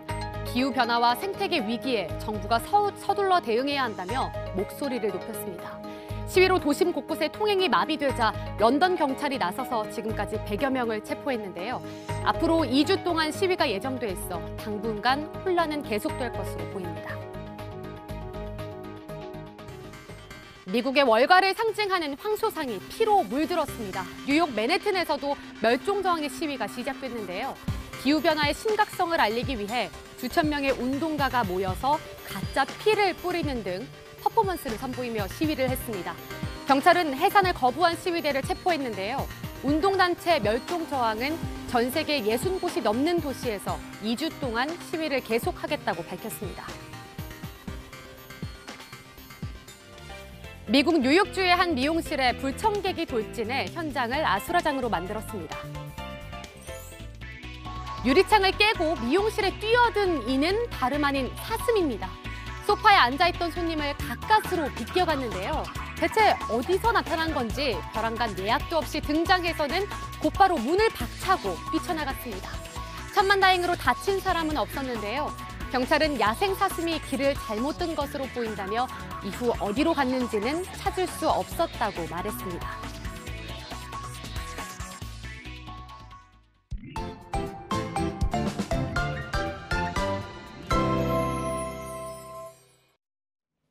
가을다운 서늘한 공기가 오늘 아침 출근길을 가득 채우고 있습니다. 기상정보와 북상하는 태풍 하기비스의 한반도 영향 여부 살펴보도록 하겠습니다. 김연아 캐스터, 먼저 오늘 아침 기온이 어느 정도나 떨어졌습니까? 네, 오늘 어제보다 조금 더 쌀쌀합니다. 현재 기온 보시면 서울이 13도, 춘천은 11도, 전주와 광주, 창원은 15도 가리키고 있는데요. 어제보다 1, 2도 낮고요. 일부 내륙과 산간 지역은 바람 때문에 체감 온도가 5도 안팎까지 떨어진 곳도 많습니다. 네, 5도 안팎이면 쌀쌀한 게 아니라 추울 정도일 것 같습니다. 네, 그렇습니다. 또 바람이 부니까요. 그만큼 더 춥게 느껴지겠죠. 오늘 비 소식도 있죠? 네, 그렇습니다. 오늘 오전 한때 중부지방에 비 소식이 있습니다. 양은 5mm 안팎으로 많지 않겠지만 강수 지속 시간이 1시간 이내로 짧아서 갑자기 많은 양이 순간적으로 집중될 수 있겠습니다. 그렇기 때문에 우산 꼭 챙기셔야겠고요. 계속해서 기상정보 확인하셔야겠습니다. 네, 기온이 내려가고 비까지 내리면 낮에도 상당히 기온이 낮은 수준을 유지할 것 같은데 어떻습니까? 네, 어제 굉장히 한낮에도 쌀쌀했는데요. 네. 오늘은 일단 어제보다는 기온이 4, 5도 정도 높겠습니다. 오늘 서울이 19도, 전주와 광주 22도, 또 대구는 24도가 되겠는데요. 남부지방은 좀 기온이 높죠. 평년 수준 회복하겠고요. 네. 하지만 아직 중부지방은 평년 기온 밑돌면서 한낮에도 다소 쌀쌀할 것으로 보입니다. 예, 이제 관심을 모으고 있는 것. 북상을 하고 있는 태풍 하기비스의 이동 경로입니다. 이번에도 한반도에 영향을 미치게 되면 역대 최다의 영양 태풍이라고 하던데 영양 태풍이 뭡니까? 네, 영양 태풍 일단 말 그대로 우리나라에 영향을 주는 태풍을 말하는데요. 네. 중요한 건 상륙하지 않더라도 한반도 주변으로 이동해서 우리나라 해상과 육상 중 어느 한 곳이라도 태풍특보가 발표될 경우에 영양 태풍이라고 부르게 됩니다. 네. 지금 태풍의 경로 보시면요.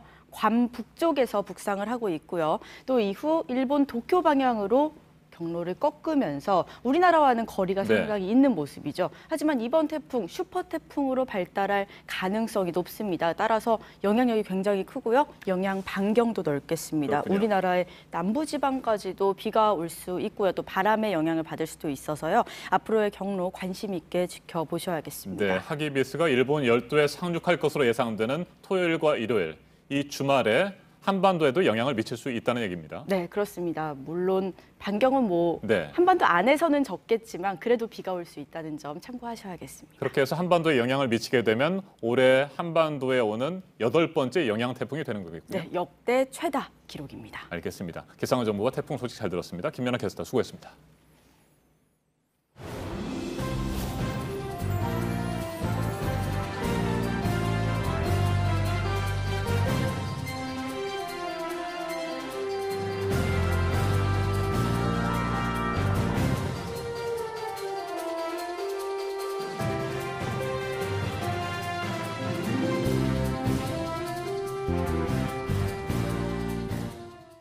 화요일 아침 8시 3분 지나고 있습니다. 미국과 중국 간의 무역 협상 관련 소식이 있습니다. 이 고위급 협상을 사흘 앞두고 실무 협상이 시작이 됐는데요. 미국 워싱턴에서 열리고 있습니다. 진전이 이번에는 있을 것이라는 말이 미국 쪽에서 나오기는 하는데 이 소식은 늘 그렇듯 지켜봐야겠죠. 보도 연결해서 알아보겠습니다. 이 미중 간 무역 협상과 관련해서 이 불확실성 때문에 오늘 새벽에 뉴욕 증시의 주요 지수가 하락을 했습니다. 이번에도 알 수 없다는 거겠죠? 네, 그렇습니다. 로이터 통신에 따르면 약 30명의 그 중국 실무 협상단이 워싱턴 DC에 미 무역 대표부 청사로 들어가는 모습이 목격됐습니다. 실무 협상은 현지 시간 7일과 8일 이틀간 있을 예정인데요. 어떤 내용이 다뤄질지는 미 백악관이 낸 성명에서 유추해 볼 수 있습니다. 미 백악관은 미중 고위급 협상은 지난 몇 주간의 실무 협상을 기반으로 할 것이다 라고 했습니다. 그러면서 협의 주제는 중국의 기술 이전 강요와 지식재산권 도용 그리고 비관세 장벽, 농업, 합의 이행 문제 등이 될 것이라고 설명했습니다. 이와 관련해서 트럼프 미국 대통령이 조금 전에 미일 무역 합의 서명식에서 서명을 하면서 중국과 관련한 내용을 언급했습니다. 중국과의 무역 협상에서 중국에 초점을 맞추는 것으로 알려진 부분 합의에 대해서는 선호하지 않는다면서 빅딜을 원한다라고 이렇게 밝혔습니다. 네, 다음은 납세자료 제출을 거부하려는 도널드 트럼프 미국 대통령의 시도가 연방 법원에서 제동이 걸렸다는 소식입니다. 앞서 뉴욕주 검찰은 8년치 납세자료를 내라고 트럼프 대통령에게 소환장을 발부했고 트럼프 측은 현직 대통령의 면책 특권에 어긋난다며 소송을 제기했습니다. 그러나 뉴욕 법원은 현지 시간 7일에 이 트럼프의 소송을 기각했습니다. 맨해튼 연방지법은 판결문에서 현직 대통령이 무한한 면책 특권을 부여받은 것은 아니다면서 검찰의 손을 들어줬습니다.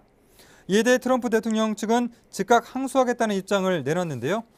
트럼프는 트위터를 통해 민주당이 뉴욕시와 뉴욕주의 민주당 검사들에게 트럼프 대통령을 데리고 오라고 몰아붙이고 있다면서 이런 일은 어떤 대통령에게도 일어난 적이 없다고 비판했습니다. 네, 새로 출시가 되는 스마트폰들 가격이 점점 오르고 있습니다. 관련한 국감 자료가 있네요. 네, 이동통신 3사를 통해 판매된 플래그십 스마트폰 101종 가운데 출고가가 100만 원이 넘는 고가품이 77종이나 되는 것으로 나타났습니다. 국회 과학기술정보 방송통신위원회 박광원 의원이 최근 2년간 스마트폰 출고가를 분석했는데요. 100만 원 이상 스마트폰이 판매량의 절반을 차지하고 80만 원 이하로 출시되는 플래그십 모델은 한 종도 없었습니다. 최고가는 지난달 6일에 239만 8천 원에 출시된 삼성전자 갤럭시 폴드였습니다. 스마트폰 출고가와 판매가 상승은 제조사가 신모델을 출시할 때마다 가격을 계속 인상한 데 따른 것인데요. 이는 완전 자급제 폰 정책이 5G 불법 보조금 문제 등으로 제대로 자리를 잡지 못하는 점 등이 작용한 것으로 보입니다. 네, 끝으로 한국 남자 기계체조 대표팀이 8회 연속 올림픽 단체전 출전권을 획득했다는 소식입니다. 독일에서 끝난 제49회 기계체조 세계선수권대회 남자 단체전 예선에서 9위를 차지해 도쿄올림픽 출전권을 따냈습니다. 양학선이 압도적인 실력으로 도마 결승에 진출하며 힘을 보탰는데요. 우리나라는 1992년 바르셀로나 올림픽 이래 8회 연속 올림픽 단체전 무대를 밟게 됐습니다. 지금까지 아침엔 지금 JTBC 이재승입니다.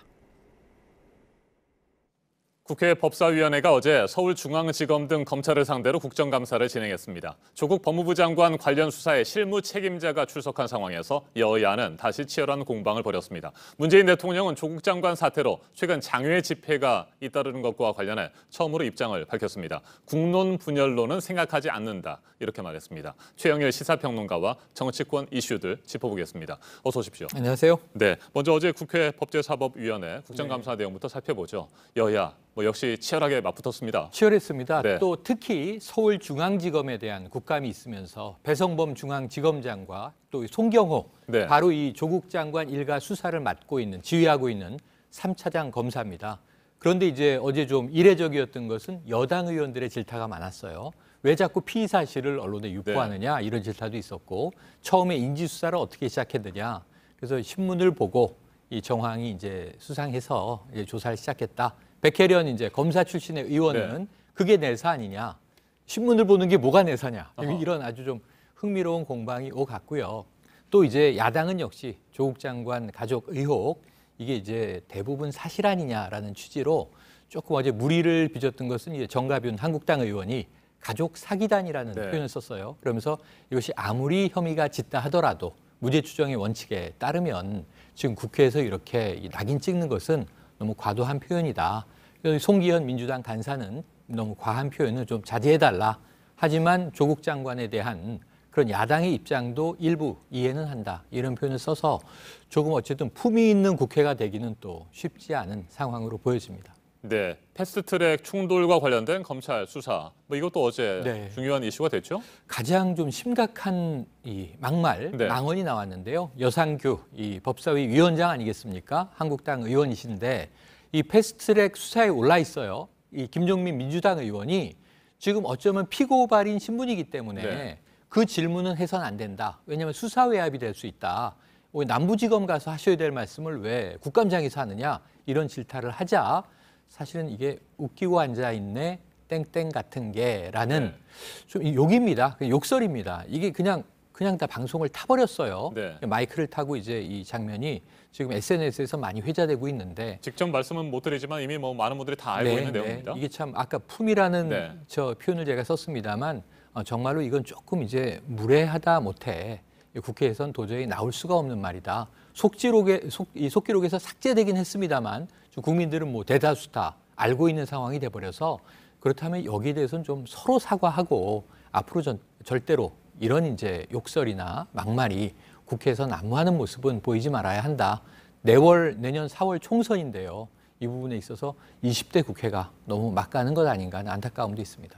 네, 도대체 언제까지 여야가 이렇게 대립하고 갈등하고 서로를 욕하면서 탓할지 모르겠습니다. 그렇습니다. 네, 답답한 마음이고요. 자, 이 같은 상황에서 어제 문희상 국회의장 그리고 여야 5당 대표들의 모임인 초월회가 열렸잖아요. 그런데 이 자리에 민주당 이해찬 대표가 참석을 안 했습니다. 그게 완전체가 될 뻔했습니다. 왜냐하면 그동안은 주로 한국당의 이제 황교안 대표가 보이콧 과정에서 초월에 이제 불참이 많았는데 어제는 이 야당 대표 4명, 문희상 국회의장 완전체로 모였는데 이해찬 대표의 변은 이렇습니다. 민생을 저버리고 너무 이제 정쟁에 지금 몰입하고 있는 국회에 대해서 자신은 이런 자리 참석하지 않겠다라고 했는데 사실은 그럴수록 집권 여당의 대표가 더더욱 그 자리에서 다른 야당은 뭐 정쟁을 성토한다 하더라도 민생을 강조했더라면 조금 더 좋지 않았을까 하는 아쉬움은 분명히 남습니다. 네, 그런데 초월의 모임이 끝난 뒤에 정치협상회의라는 것을 신설하기로 의견이 모아졌다 이런 발표가 있었습니다. 맞습니다. 발표 나왔고요. 또 문희상 의장이 불참은 했지만 이해찬 대표하고도 통화를 통해서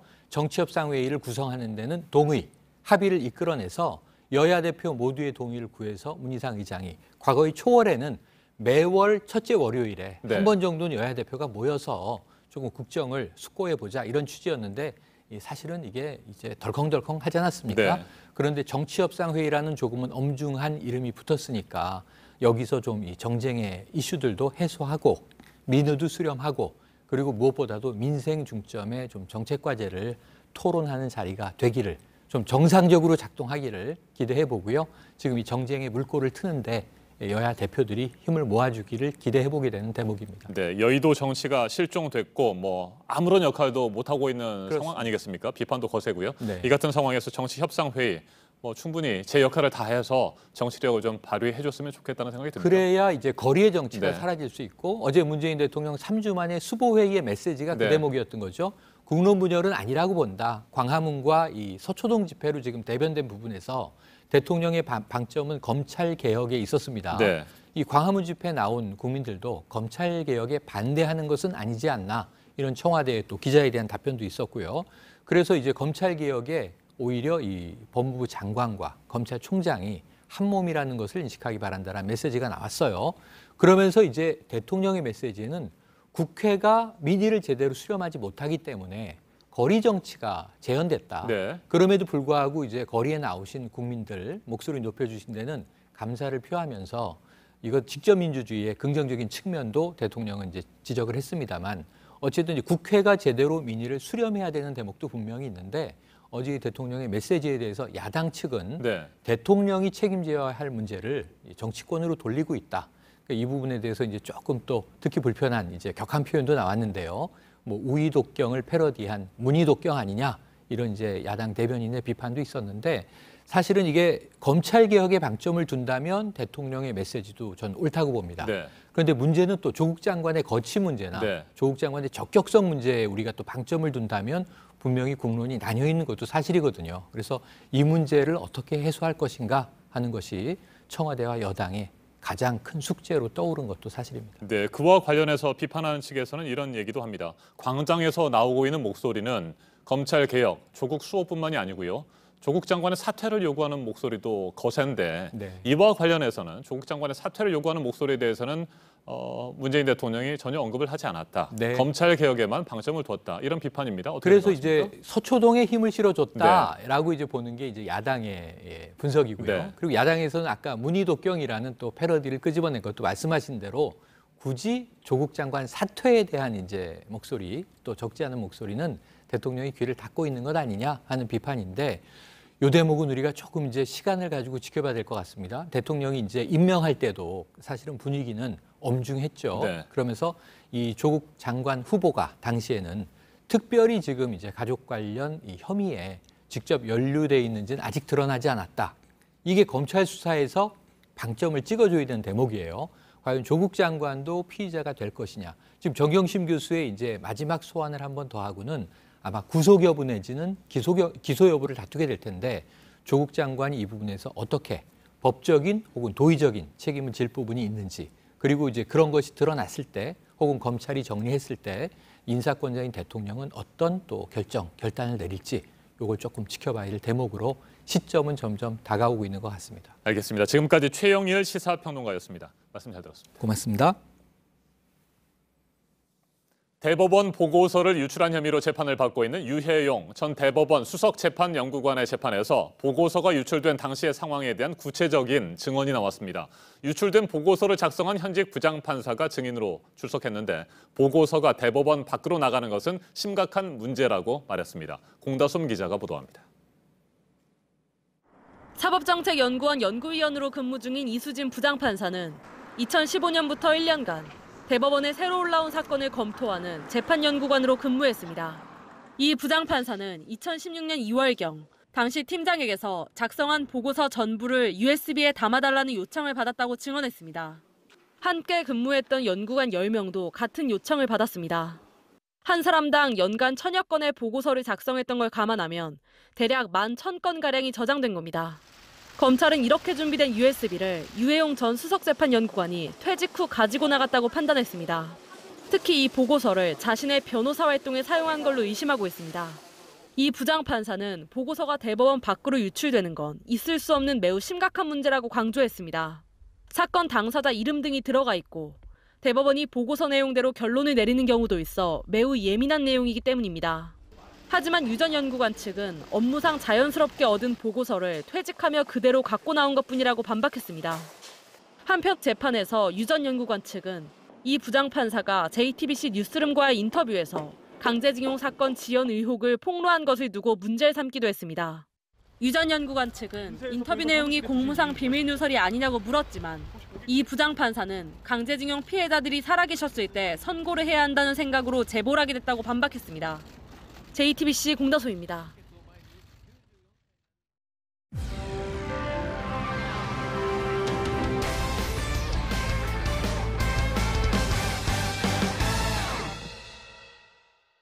네, 일주일 전에 정부의 10일 부동산 대책이 나왔고요. 서울 집값 때문이었습니다. 대출을 막고 또 수상한 거래들을 들여다보겠다는 건데 이후 부동산 시장 상황 짚어보려고 합니다. 정철진 경제평론가와 함께하겠습니다. 어서 오세요. 네, 안녕하십니까. 네, 일단 정부가 지금 자금 조사를 하고 있는 게 있어요. 네. 수상한 아파트 거래에 대해서요. 14월 뒤부터는 11일, 네. 더 그 참여하는 기관들이 확 늘어나는 거잖아요. 그렇습니다. 11일인데요. 이 32개 기관, 아예 이름도 있습니다. 서울 지역 실거래 관계기관 합동 조사를 펼치게 네. 됩니다. 역시 국세청이 있겠고요. 여기에는 경찰청, 또 행정안전부, 행안부, 금융위, 금감원 다 지자체와 함께 연계되는 건데요. 핵심적인 내용은 역시 돈입니다. 돈줄. 우리가 요즘에는 이제 서울 지역 같은데 집을 살 때 이 돈을 어디서 조달했냐, 어떻게 네. 나왔냐라는 자금 조달 계획서라는 걸 쓰게 되거든요. 네. 아마 이 부분을 놓고 집중 조사한다는 건데요.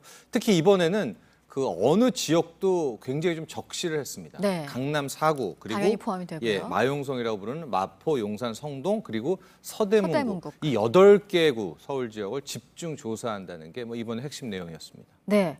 연말까지 쭉 이제 조사를 한다고 합니다. 그러니까 네. 예를 들어서 어떤 사례들에 대해서인가요? 글쎄요, 어제 얼핏 정도 나왔었는데요. 이제 자금 조달 계획서를 쓰잖아요. 30억 원 아파트를 어떤 사람이 매입을 합니다. 네. 근데 30억 원 아파트를. 예, 전세가가 한 뭐 18억 원 된다. 뭐 18억 원 전세가라고 썼겠죠. 나머지 12억이 있을 텐데 12억을 뭐 그냥 지인에게 빌렸다. 이렇게 쓰는 거예요. 그러니까 만약에 12억 원에 대한 은행 대출이라든가 뭐 적합한 자료가 있으면 모르겠지만 이렇게 뭐 어디서 여기저기서 빌린 것처럼 하게 될 경우에는 자금 출처가 굉장히 모호하지 않습니까? 그럴 경우에는 과연 이 사람이 이 자금을 누구에게 어떻게 빌렸는지를 집중적으로 캐묻겠다는 것이고요. 네. 거기에서 뭐가 잘못됐다라고 하면 이제 과태료도 매기게 되겠고요. 뭐 세금의 가산세도 매기게 될 것 같고 또 한 가지 사례는 한 15억 되는 이제 아파트를 분양을 받았는데 이분이 거의 소득이 없어요. 근데 이제 매 뭐 3개월 혹은 5개월마다 중도금을 내야 되지 않습니까? 근데 그 중도금에 내고 있는 과정에 대해서 전혀 어떻게 조달했는지를 쓰지 않았다. 뭐 이런 사례들에 대해서 구체적으로 파고들 것 같습니다. 네. 이렇게 이제 수상한 아파트 거래, 이상한 아파트 거래에 대해서 살펴보는 게 하나가 또 있고 네. 지난 10월 1일에 일주일 전에 나온 대책을 보면은 또 하나 중요한 핵심 축이 아까도 말씀드렸지만 대출을 이제 틀어왔겠다는 그렇습니다. 거예요. 네, 이제, 어제 저희가 고가의 아파트 가지고 있는 사람들 전세 보증, 공적 전세 보증을 못 받게 하겠다 이 소식도 전해드렸거든요. 네, 그렇습니다. 그러니까 이번에 11 대책이 나오면서 이번에 관계기관 합동조사를 한 것은 이 대책에 좀 더 힘을 실어주겠다라는 것이고요. 그 11 대책, 부동산 대책의 핵심 내용은 크게 세 가지였는데 첫 번째는 이제 분양가 상한제 우리가 많이 다뤘었죠. 그리고 두 번째 내용이 뭐냐면 이제 이 고가 전세를 할 때 이제 우리가 전세담보대출이라는 상품이 있잖아요. 네. 근데 전세담보대출 상품은 무주택자는 뭐 상관없습니다. 다 받을 수가 있는데 네. 집값이 9억 원 이상이 된다든가 소득이 1억 원 이상이 되는 분들에 한해서는 이 고가 전세주택, 9억 이상의 전세주택이 될 경우에는 기존의 공적 보증을 못 받고 민간 보증에 전세담보대출을 받을 수밖에 없게 하겠다라는 뭐 그런 내용이 하나가 포함이 돼 있었고요. 네. 세 번째는 뭐냐면 임대사업자 중에서 개인 임대사업자는 이미 이제 LTV, 집값 대비 대출을 40%밖에 못 받는데 법인 임대사업자는 아직도 80%, 즉 집이 10억이라면 8억을 받아가지고 임대사업을 할 수가 있습니다. 법인은. 근데 이제 법인도 개인처럼 집값 대비 40%밖에 못 받게 하겠다라는 게 크게 세 가지가 이번에 핵심 골자였습니다. 네.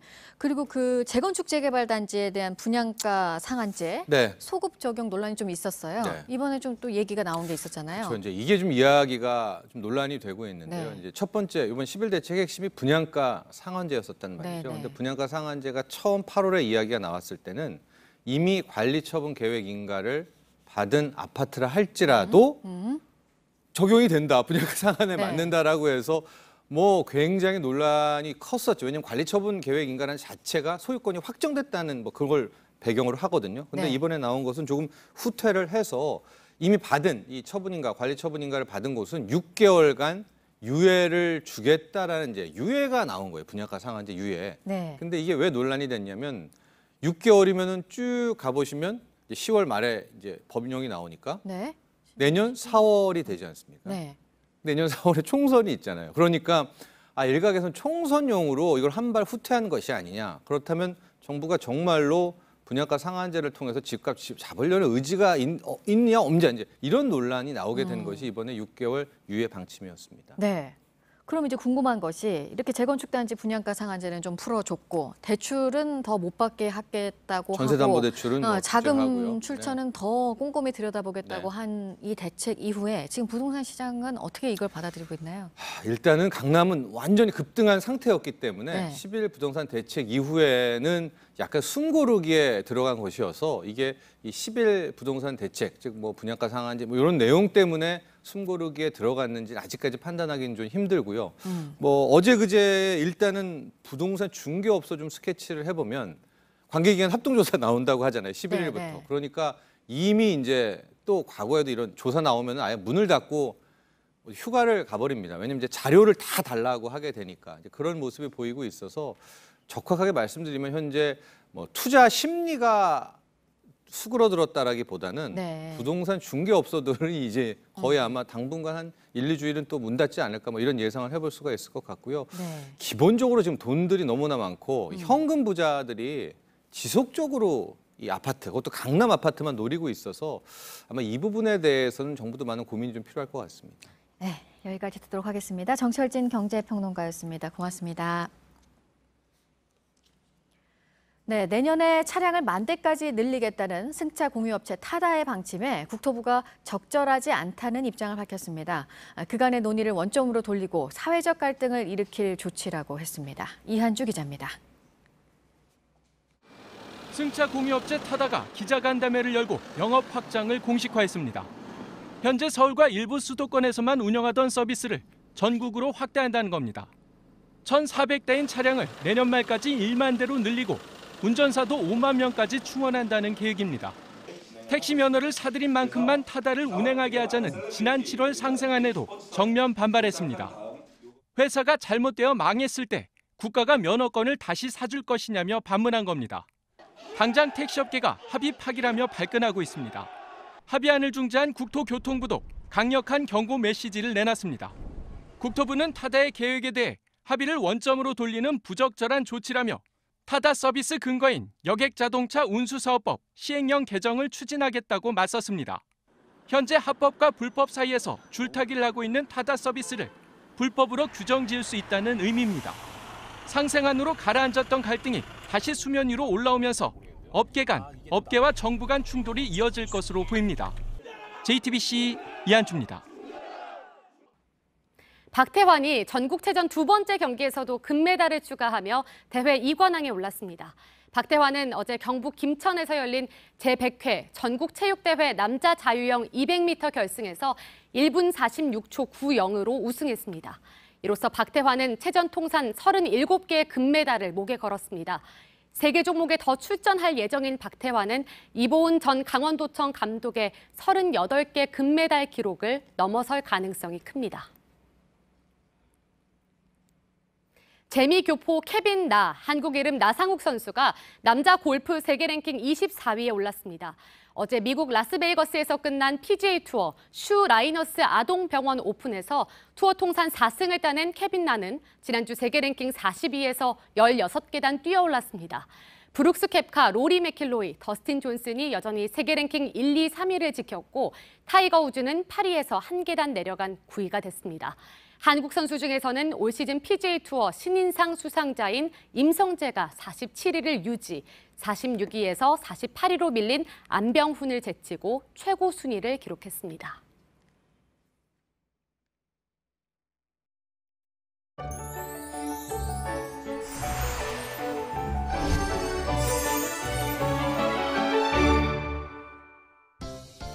오늘 아침 어제보다 쌀쌀합니다. 내륙 곳곳 10도에서 15도 안팎까지 떨어져 있고요. 일부 지역은 바람이 강해서 체감온도 5도 안팎을 가리키는 곳도 있습니다. 오전 한때 중부 곳곳엔 비 소식도 있습니다. 양은 5mm 안팎으로 많지 않겠지만 강수 지속 시간이 1시간 이내로 짧기 때문에 갑자기 상당한 양이 집중될 수 있습니다. 우산 꼭 챙기셔야겠습니다. 오후부터는 고기압의 영향으로 전국이 맑겠습니다. 오늘 공기도 깨끗하겠습니다. 낮 기온은 서울이 19도, 대전과 전주, 광주가 22도, 대구가 24도로 남부지방은 평년 수준 회복하겠습니다. 북한은 대부분 20도를 밑돌면서 우리나라보다 기온이 낮겠습니다. 내일은 아침 기온 더 떨어집니다. 서울도 10도 아래로 내려가겠고요. 중부 내륙과 일부 산간 지역은 서리가 내리는 곳도 있겠습니다. 기상정보였습니다. 아침엔 뉴스워치, 오늘 하루 관심을 가지고 지켜봐야 할, 기억해야 할 뉴스 끝으로 정리해드립니다. 조국 법무부 장관 일가를 둘러싼 각종 의혹과 그에 대한 검찰 수사를 놓고 여야가 어제 국회에서 다시 충돌했습니다. 서울중앙지검 등 검찰을 대상으로 진행된 법사위원회 국정감사에서 자유한국당은 가족 사기단이라는 표현까지 있었고 더불어민주당이 반발하면서 거친 공방이 오갔습니다. 문재인 대통령은 최근 잇따르고 있는 장외 집회와 관련해 국민들의 목소리를 엄중하게 들었고 국민의 의견이 나뉘었지만 국론 분열로 생각하지는 않는다고 말했습니다. 홍민정음 해례본 상주본 소장자가 국가 소유라는 판결에도 1,000억 원의 보상을 요구하고 있는 가운데 문화재청이 그간 45번 면담을 했고 프로파일러까지 동원했지만 성과가 없었다고 설명했습니다. 회수 조치를 모색하겠다고 밝혔습니다. 일본 우익 세력의 테러 협박과 아베 정권의 압박으로 전시가 중단됐던 평화의 소녀상이 오늘부터 아이치 트리엔날레 기획전에 다시 전시됩니다. 전시 중단 2달 만입니다. 소녀상은 오늘부터 폐막일까지 일주일 동안 일반에 공개되는데 관람객들은 금속 탐지기 검사를 받아야 하고 동영상 촬영도 할 수 없습니다. 북한이 잠수함 발사 탄도미사일을 쏜 것에 대해 유럽 국가들이 유엔 안보리 소집을 요구했는데 북한이 강하게 반발했습니다. 김성 유엔 주재 북한 대사는 배후에 미국이 있다는 걸 알고 있다면서 북한이 무슨 행동을 할지 유심히 지켜보라고 말했습니다. 오늘 전해드릴 소식은 여기까지입니다. 이상으로 JTBC 뉴스 아침엔 화요일 순서 모두 마치겠습니다. 건강한 하루 보내시기 바랍니다. 고맙습니다.